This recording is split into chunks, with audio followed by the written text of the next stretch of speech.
How's it going, everybody? My name is Tyler, and I just wanted to come at you with a quick video on cold side fermentation. If you're looking at the title of the video, you already know the topic. It is diacetyl. That's a problem that I've dealt with a lot in my home brewing because I didn't have the tools or techniques to basically address the problem. One of the biggest things, it's caused by fermentation, an off flavor in almost every situation, even in the situations where it's appropriate. It's gross to me.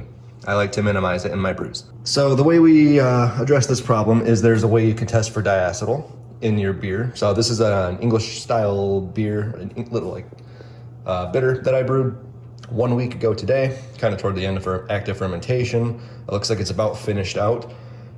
Before I go on to cold crashing or packaging or any sort of further steps, one thing I like to do if I was to dry hop an IPA, depending on your dry hopping schedule, there's a lot of debate about this, so we are not even going to touch it here.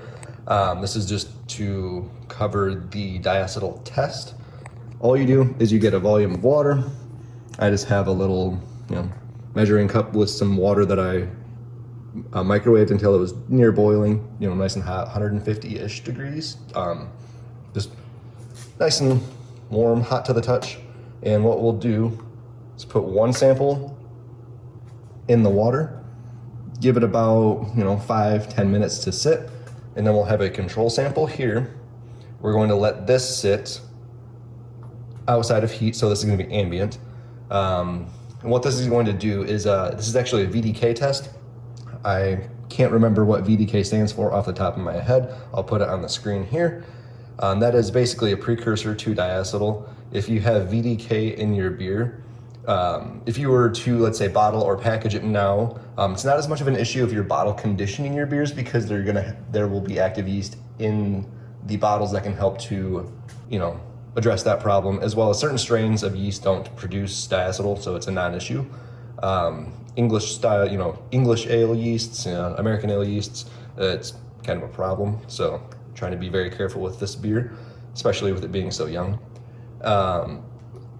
What you do is this will, if I am correct, the heat will basically accelerate the process of turning VDK into diacetyl. It's broken down by the yeast as it works.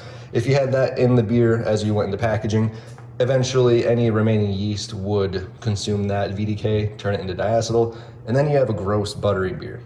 So I'm going to come back here in just a moment and we will see what the results are of this diacetyl test.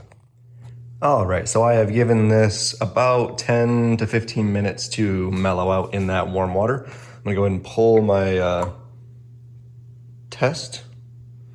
And you'll notice if you go to smell these, the sample that's been warmed is obviously gonna smell different than the control because, if you warm up beer, it's going to change the properties a little bit. What you're looking for is like a buttery, round. It's difficult to describe diacetyl if you haven't experienced it before. Best way I can describe it is buttery, like stale butter, rotten butter. It's just gross. You'll most likely be able to tell that there's something off here. It's gonna smell like more than just warmed beer. We're gonna take a quick test on this. All right, so after doing a quick sensory evaluation on these guys, you wanna let these guys cool off a little bit, come to equal temps. You're going to notice pretty immediately if there's any diacetyl present. It'll pretty much completely change the profile of the beer. I'm not picking up any of that in this. That being said, this is only a week in the fermenter. I'm not in the biggest rush to get this packaged up. I'm probably gonna give it a couple more days, maybe another week, and then I will proceed with cold crashing and working toward packaging and whatnot. But this is just a little trick I wish I'd known when I first started brewing. I've wasted a lot of beer due to diacetyl and rushed batches and poor temp control, just a lot of different variables. So if this is helpful to you, which I sure hope it is, definitely let me know. I would love to hear the feedback.